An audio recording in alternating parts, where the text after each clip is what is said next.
하고 있습니다. 안녕하십니까. 반갑습니다.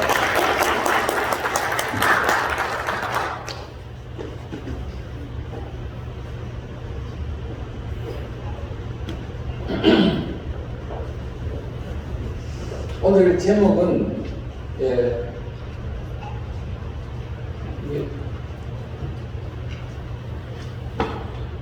좋습니다. 제목은 내년 대선과 최저위기라는 제목입니다. 이재명의 실체라고 이거 너무 사실 그 실체를 제가 다 알 수가 있겠습니까? 그래서 이제 이 사람이 앞으로 대통령이 된다면 대한민국에 어떤 최저위기가 올 수 있는지 우리가 생각할 수 있는 시간이 됐으면 좋겠습니다. 저는 내년 대선이 상당히 대한민국 앞에 절체절명의 위기라고 생각하고, 만약에 이재명 대통령 시대가 열린다면 아마 우리는 앞으로 폭풍 속으로 대한민국이 들어갈 거라고 봅니다. 그리고 그때쯤이면 아마 문재인 대통령 시대가 참 좋았네 이렇게 생각할지도 모르겠습니다.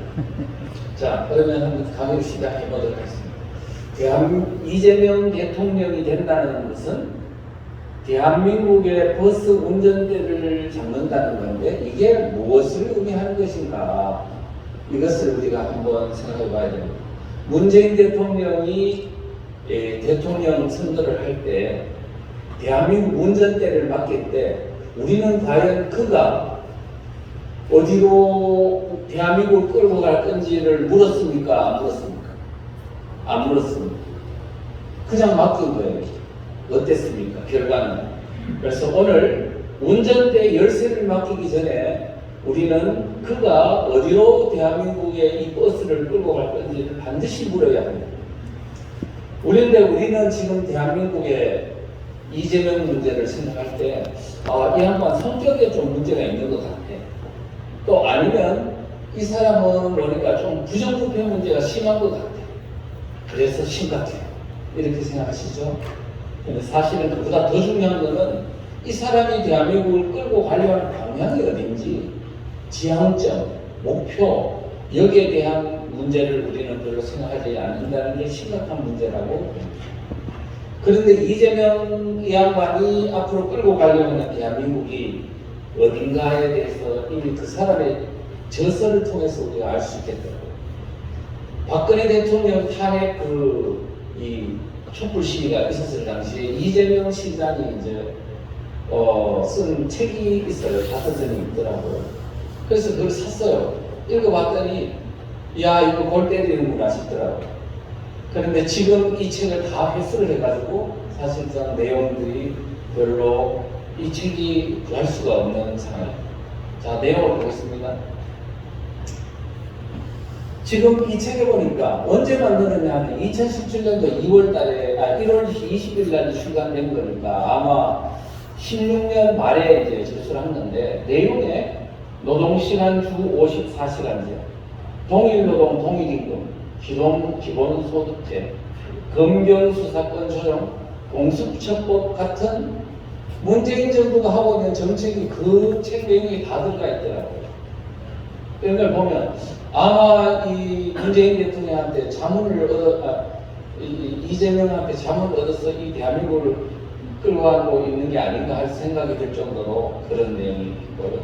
그 다음에 탈원전 정책이라든가 공공의료 정책이라든가 이런 거 또 있고, 그 다음에 금강산 관광 재개하자, 개성공단 재개하자, 북한과 교류 평화통일하자, 전시작전권 환수한다, 군복무제한 단축한다, 문재인 정부 하고 있는 거 그대로 다 있더라고요. 그래서 이 상당히 벌써 이미 공감된 주제들이 이미 공유되고 있구나, 이런 생각이 들었습니다. 자, 그리고 이 저서에서 가장 많이 주장된 문구들을 보니까 너무너무 많아서 다 쓸 수는 없고요. 대체적으로 뭐냐면 70년의 적폐를 청산해야 한다. 지난 70년간의 적폐 청산, 지난 70년간 쌓인 폐단을 청산한다. 70년의 대청산하고 대전환을 완료해야 된다. 새로운 대한민국, 만들어야 한다. 그러면 그 사람이 주장하는 대한민국은 어떤 대한민국인가? 그걸 보면 많이 이제 나와 있어요. 대한민국은 뭐냐면 일단 대한민국은 건국부터 첫 단추를 잘못 끼웠다. 대한민국의 건국일 1948년 8월 15일이 아니다. 그럼 언제 건국된 겁니까? 지금 그러니까 이 양반이 생각하는 대한민국은 1948년 8월 15일 우리가 만든 자유민주주의 대한민국을 그거를 부정하고 새로운 대한민국을 만들려고 하고 있다. 이게 이제 분명하게 이 책에서 나오고 있습니다. 그래서 이 사람이 생각하는 건 뭐냐면 해방 후에 우리가 하게 했던 민주공화국의 가치가 살아움직이는 나라를 만들자. 그게 무슨 나라인가 하니까 제가 추정한 데는 해방 직후에 미군이 들어왔을 때 있었던 그 나라, 그야말로 잠시 있었던 조선인민공화국 인공이라고 약칭하고, 그 다음에 그 산하에 인민공화국이 인민위원회가 전국적으로 다 설치돼서 사실상의 정부 역할을 하고 있었던 그때 그들이 생각했던 그 어떤 모델을 원했던 게 아닌가 이런 생각이 들죠. 자, 그러면 뭐 이 정도로 이 사람의 이 대한민국을 끌고 가려고 하는 방향성에 대한 얘기를 잠시 하고요. 그러면 이번 대선 안녕할까? 내년 3월 9일 날 있는. 그러면 저는 안녕하지 못할 거라고 봅니다. 왜냐하면은 지금 이번에요, 그 더불어민주당 내에 경선이 있었습니다. 이낙연과 이재명 간의 경선이 있었는데요. 거기 내부의 자료들을 보니까 상당한 극심한 부정선거가 있었던 것 같습니다. 그래서 그 내부에 보면은 이낙연 세력이 이재명 세력의 극심한 부정선거 폰떼기로 조작을 해댔다는 얘기들이 많이 나옵니다. 이번에요, 모바일 폰으로 투표를 한 것 같아요. 거기서 극심한 부정선거가 있었다. 그래서 심지어는 선관위 직원조차도 이재명 팀에 가서 이렇게 활동을 했다고 주장이 되어 있는 걸 보면 그런 문제들이 심각하게 있었는 것 같습니다. 자, 그 다음에는 또 하나는요, 지금 이제 뭐가 있냐면 이낙연 지지자들이 주장들을 보니까 이재명 그룹에 있는 사람들은 구통진당 세력이다. 지금 이런 이야기들이 곳곳에서 많이 하고 있습니다.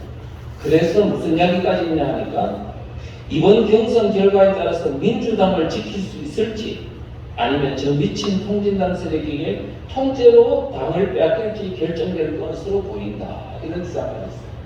그래서 아마도 지금 이재명 그룹에는 구통진당 세력, 말하자면 이석기 경기동위원회이 거기에 지금 이재명과 같이 행동을 같이 하고 있다. 이렇게 지금 주장되는 것으로 이제 알려지고 있거든요. 그렇다면 이거는 보통 문제가 아니에요.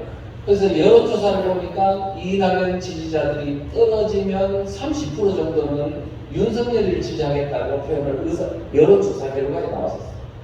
그래서 상당히 이제는 내분이 막 완전하게 이탈조짐, 내지는 갈등 국면이 조성되고 있는 현실이다. 이렇게 이제 보여지고요. 자, 그러면 이재명과 구통진당 세력이 한 몸이라는 주장이 지금 있는데요. 그렇다면 과연 그게 맞는 얘기인가 안 맞는 얘기인가 어떻게 된 건가 그게 궁금하죠. 지금 이 문제는 2010년으로 거슬러 갑니다. 2010년도 6월 1일 날은 뭐가 있었냐면 지방선거가 있었어요. 6.2 지방선거라고. 그때 뭐냐면 민노당의 김미희라는 후보가 출마했다. 민주당에 있는 이재명 후보하고 야권 연대를 해가지고 김미희가 사퇴를 하고요, 이재명을 밀었습니다. 그래서 당연히 이재명이가 진출되기에도 불구하고 당선이 됐습니다. 워낙 민노당이 그 성남 지역의 기반이 튼튼하거든요. 자, 이렇게 해서 이제 이재명이가 당선되고 되고 났더니 그러면 이재명 쪽에서 그 민노당에 있는 당권파, 말하자면 김미희한테 은혜를 갚아야 될 때가 왔죠. 자, 그래서 뭐냐면은 이재명이 당선되자마자 인수위원회를 구성하게 되죠. 인수위원회라는 건 어떤 사람이 대통령이나 시장이 당선이 되면 앞으로 4년 동안 또는 5년 동안 이 국가를 또는 시정을 어떻게 이끌어갈 건지를 하나의 설계도를 만드는 작업이 인수위원회의 작업입니다. 조직에서 인물은 어떻게 배치를 하고 어떤 프레임으로 통치를 할 건지를 이제 계획을 잡는 건데, 인수위원장이 누구를 했냐면 바로 그 김미희를 알 수 있습니다. 김미희. 그 다음에 밑에 인수위원들이 쭉 경기동부연합이 거기를 자리를 차지했습니다. 그러면 지금 현재 그때 경기동부연합이라는 건 여러분 아시다시피 이미 이석기를 중심으로 하는 어떤 그룹, 이석기 그룹이 바로 경기동부연합이거든요. 예, 그러니까 이제 이재명과 바로 그렇게 하여 이제 시정을 같이 이끌어가는 어떤 한 몸이 됐다, 이렇게 이제 볼 수 있는 거거든요. 자, 이렇게 된 후에 8월 달에 이제 취임식이 거행이 됐습니다. 취임식 거행이 되고, 그 다음에 뭘 만들었냐면, 성남시에 있는 이제 뭐라 하냐, 쓰레기가 이제 배출이 되잖아요. 그 쓰레기 배출을 수거하는 업체를 나눔환경이라는 걸 만들었는데, 누가? 경기동부에 만들어가지고 만든 지 9일 만인가에 바로 그 신설업체잖아요. 그 환경업체의 경험이 있는 것 아니고 신설업체에다가 성남시에 있는 쓰레기 수거 어떤 용역을 거기다 맡긴 겁니다.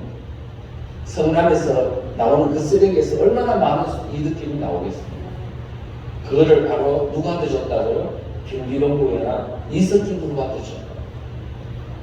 이런 이제 상황이 되고, 그 다음에 나눔 환경이라는 거는 이미 말씀드린 대로 이석기 그룹이 다 경기동부연합이 그 자리를 차지해가지고 그것을 운영했던, 이제 그거는 이미 다 알려져 있는 사실입니다.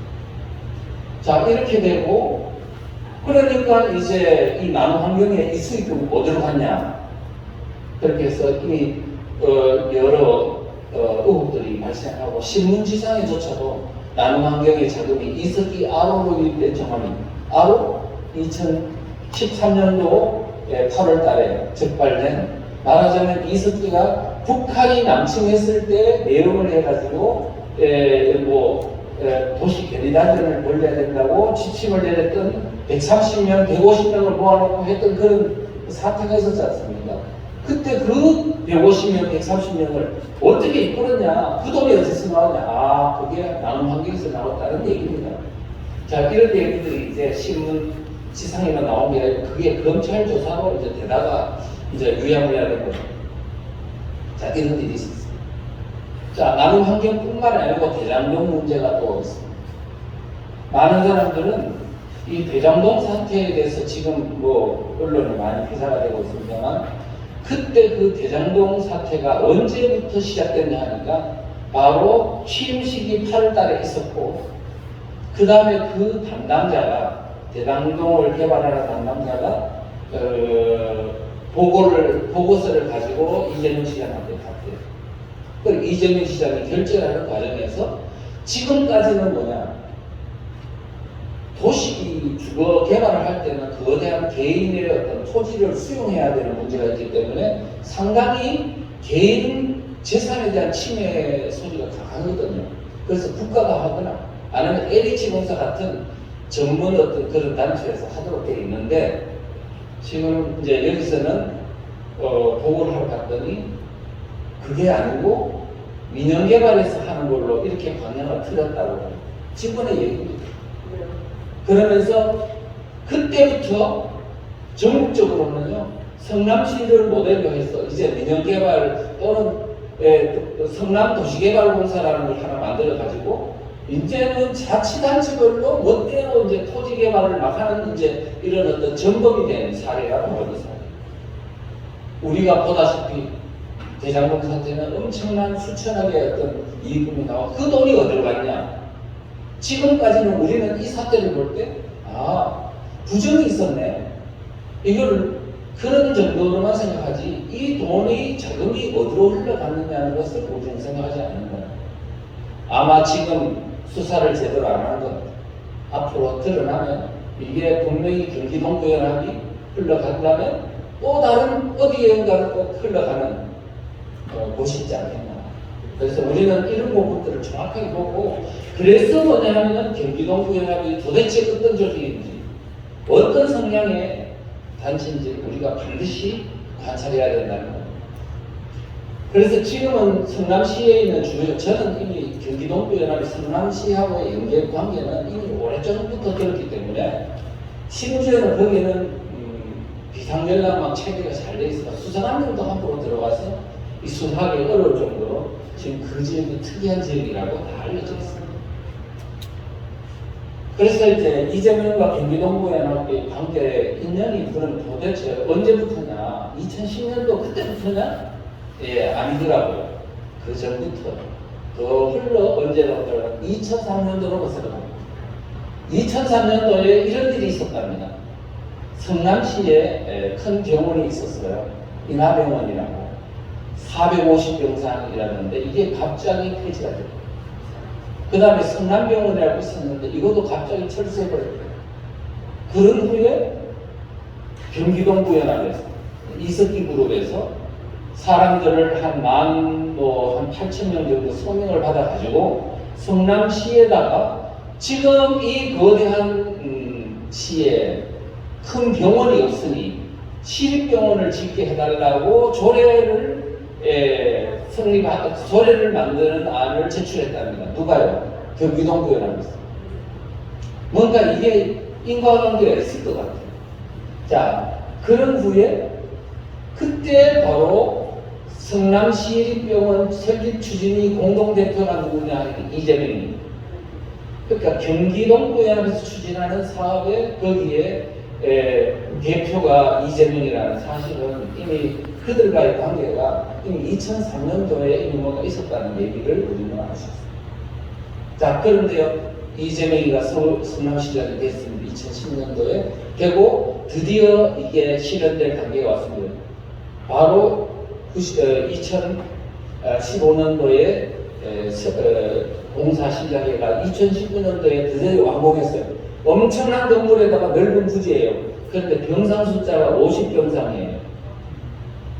도대체 그 큰 병원을 50병상 만들자고 했겠습니까?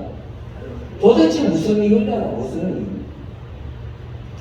그래서 지금 듣기로는요, 성남시 의원의 직원의 상당수가 경기동부연합이라고 하더라고요.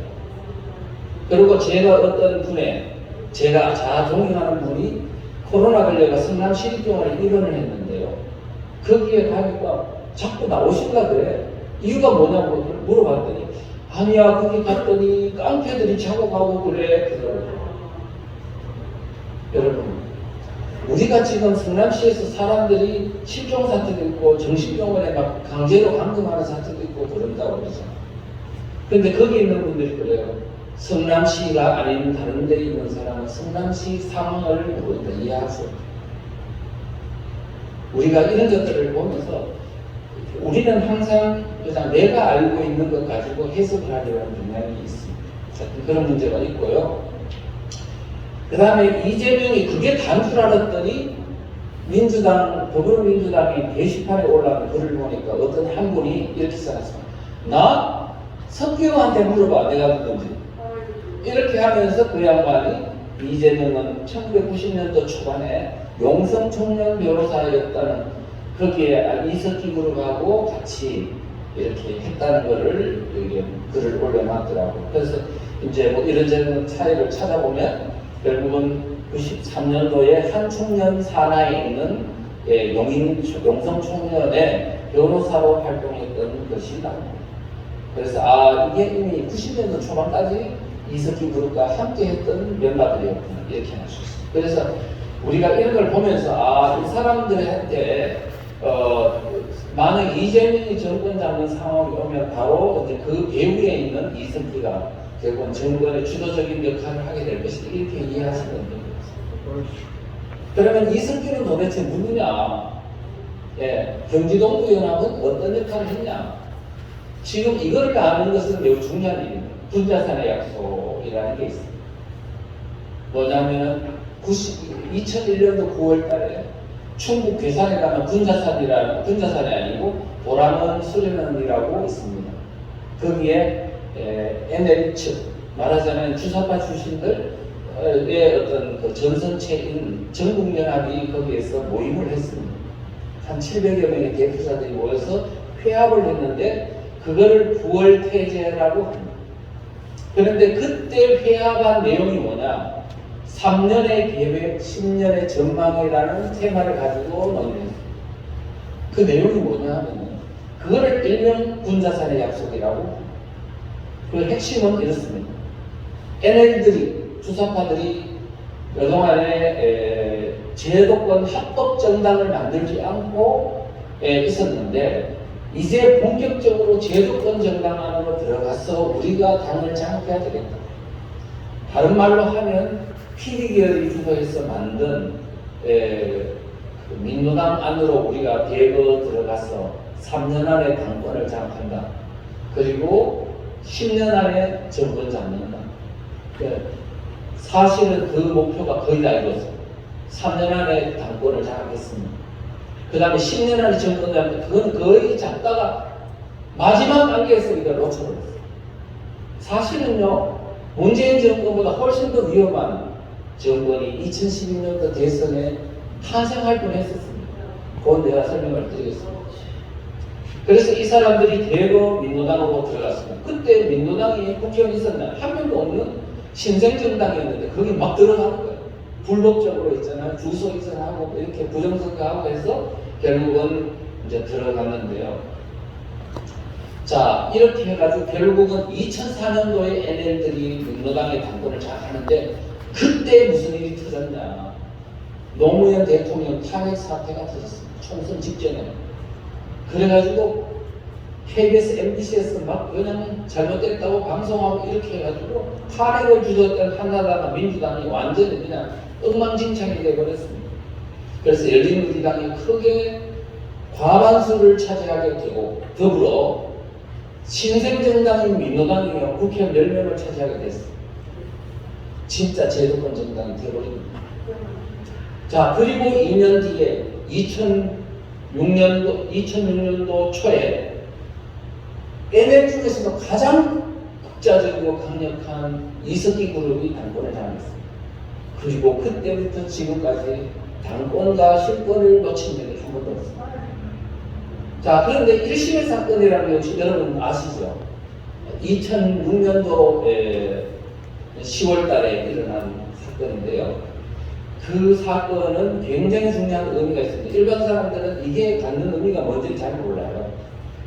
뭐냐 하면은 이렇습니다. 그때 민노당에 있는 이정훈 중앙위원, 그 다음에 최기현 사무부총장을 포섭해서 민노당에 박아넣습니다. 그리고 그 사람을 통해서 민노당의 당직자 300명의 명단을 북한이 갖고 또 100만 페이지에 가까운 대한민국에 있는 정세 보고서를 또 받아가지고 그걸 가지고 이제 민노당을 컨트롤하는데 그때부터 누구를 당대표 시키라, 누구를 사무총장 시키라 이거를 전부 다 북한에서 컨트롤했던 겁니다. 그렇게 해서 이용대를 정책위 의장으로 심어라, 뭐 그다음에 누구를 대표, 그걸 2005년도 12월 달에 지정이 내려갔는데요. 2006년도 초에 그게 그대로 이루어졌습니다. 그렇게 해서 이제 이석기 그룹이 민노당의 당권을 완벽하게 장악했습니다. 자, 이렇게 했던 사례. 그 다음에 그러면 당권만 장악했냐? 아닙니다. 다음에 보면 서울 모임을 더욱 발전시켜서 민노당의 서울시당을 장악하라는 지령이 있었어요. 그대로 다 됐습니다.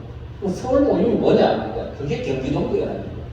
그래서 이제 서울 성남 용인 지역의 어떤 세력이 아니고 이제는 점점점 서울 지역까지 장악하는 이제 그런 상황임을 우리는 알 수 있습니다. 자, 그랬는데 이 1심의 사건은 상부로는 당권을 장악하고 하부로는 서울시당을 완벽하게 장악하도록 배후에서 조정 지령한 게 바로 사건에 그러다가 들킨 사건이 1심의 사건입니다. 1심의 사건은 북한이 이석기 그룹을 민노당을 완벽하게 장악하도록 만든 사건입니다. 그러다가 그게 들통난 사건입니다. 자, 그런데 조금도 흔들리지 않았거든요. 자, 그렇게 하다가 이제 2008년도 3월 달에 PD 계열이요. 민노당을 만든 주도 세력 아닙니까? 이 사람들이 도저히 이 경기도부랑 이석기 그룹을 하고는 정치 못하겠다는 기쳐 나갔어요. 소위 말하면 우리는 돼지가 더러워서 못 살겠다 그래서 돼지가 뛰쳐나간 꼴이라고 할까. 완전히 이제는 뭐냐면 자기들이 만든 정당을 자기들이 뛰쳐나가는. 그래서 이제 이석기 그룹이 완전히 민노당을 완벽하게 이제 독점하게 된 계기는 2008년도 3월입니다. 자, 이런 상황에서 2011년도 8월달에 왕재산 간첩던 사건이 적발됐습니다. 이게 갖는 의미는 뭐냐 하면은 여러 가지 있습니다만은 핵심만 보면 그때 북한의 이오국이라고 북한의 대남공작기구에서 왕재산한테 선거 지령을 지령했습니다. 핵심이 뭐냐? 민노당, 이석기가 장악한 민노당이 있어. 거기다 그거를 국참당을 끌어들이고 해서 더 큰 진보정당을 만들어라. 뭐라고 되어 있습니까? 2011년도 10월 이내에는 뭘 만들어라? 대통합진보당을 완성하라고 했어요. 대통합진보당? 뭐라고 생각하십니까? 통합진보당 하면 되겠습니까? 예, 그걸 만들었어요. 그 다음에 국민참여당을 끌어들이되 노무현 때 잘못했던 거, 한미 FTA 추진하고 이라크 파병을 잘못한 거 공개 반성하면 넣어줘라. 유시민이가 공개 반성하고 들어갔습니다. 그래서 이게 민노당이라는 6명의 국회의원이 있는 데서 이제는 더 키워가지고 이렇게 했습니다. 총선 때 그 통진당으로 딱 선거를 했는데 얼마였나요? 220만 표 얻었습니다. 국민의 10.2%를 10.6%로 득표했습니다. 자, 그때 이석기 국회의원 되고 다 아시죠? 김병희 국회의원 되고 이렇게 했던 사태. 그리고 북한의 지령은 민주당하고 야권 연대하라고 지령을 내렸습니다. 국회 의석을 많이 야권 받아내라. 그리고 통진당의 정책을 민주당이 담보를 받아내라. 통진당의 정책이 뭔데? 국가방법 해제 이런 거 아닙니까? 연방제 통일. 그러니까 지금 그런 것들을 받아내는 야권 연대 방안을 강구한다. 결국 어떻게 됐습니까?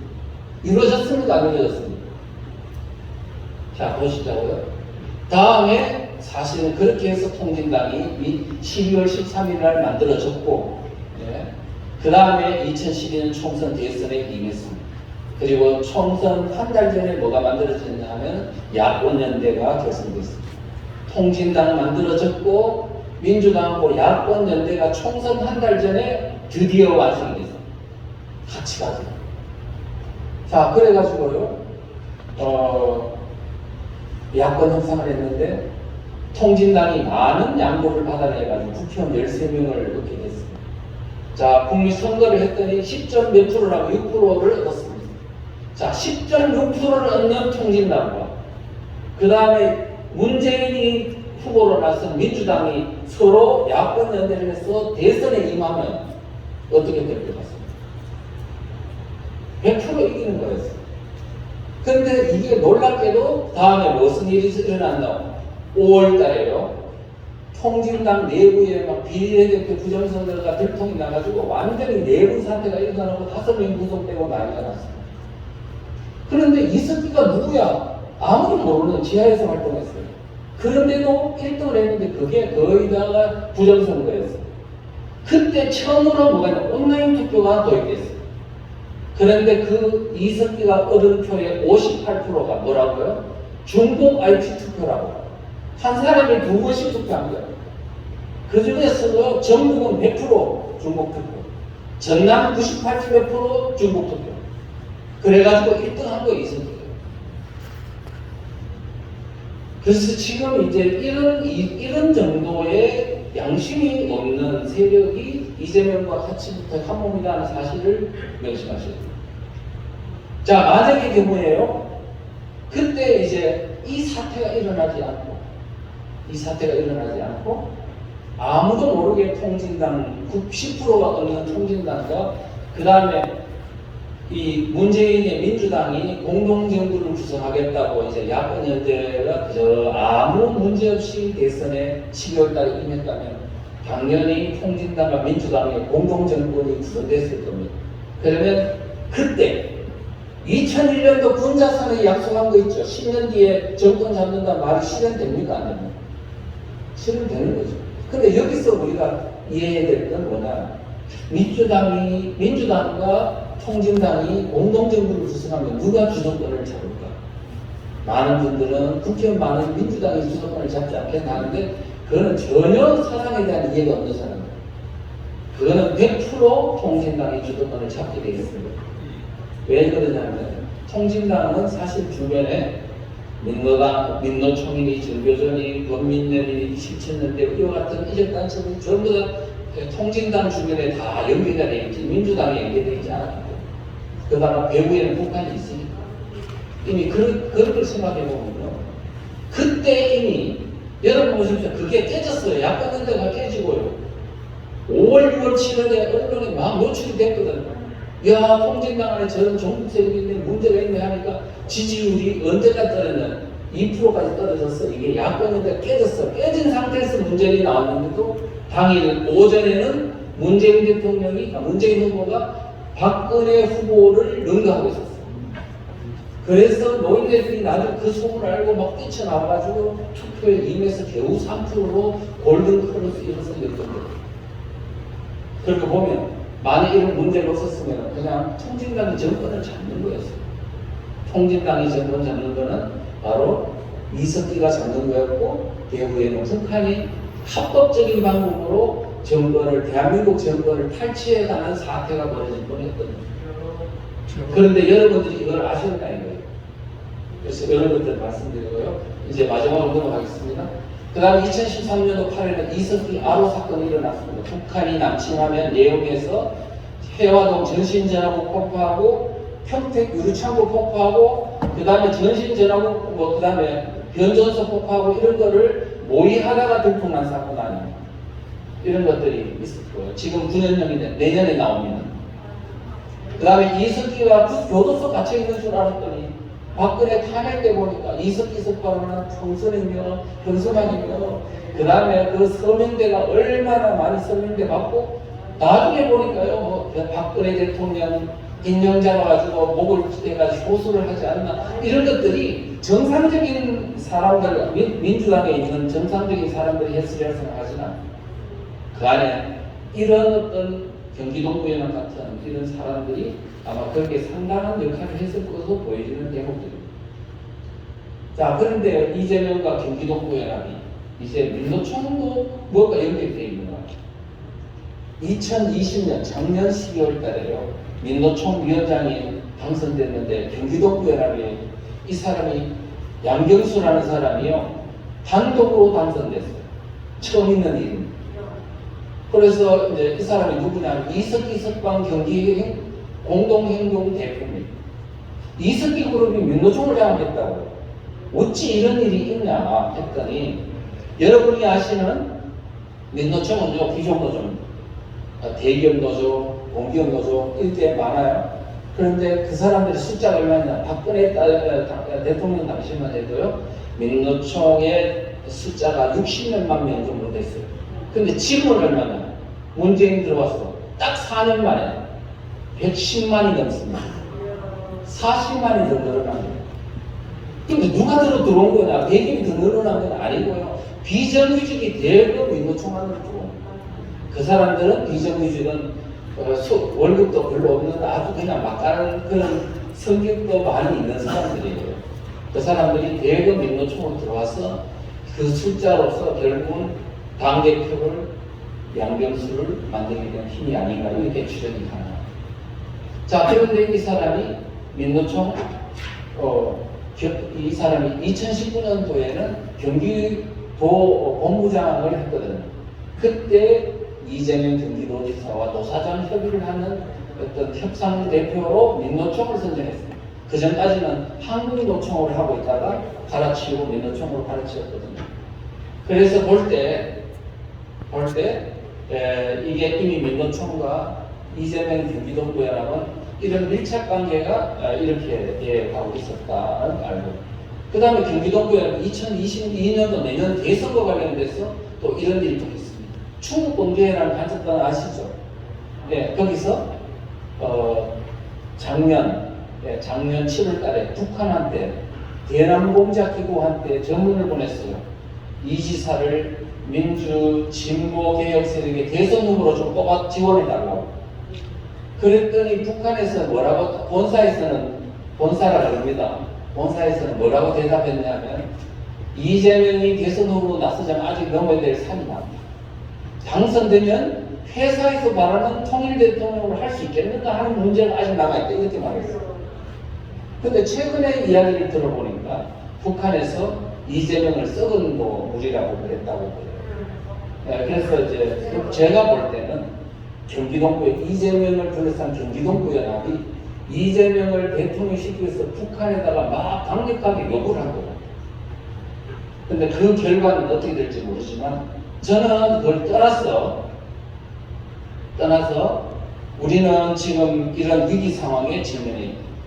그러면 지금 우리가 한 사람이 성격이 나쁘다 문제가 아니고 이와 같은 사람이 주변에 어떤 사람과 같이 한 몸이 되어 있는지를 알아야 하고, 이거를 알아야 지금 대한민국 국민이 올바른 선택을 할 수 있다는 거예요.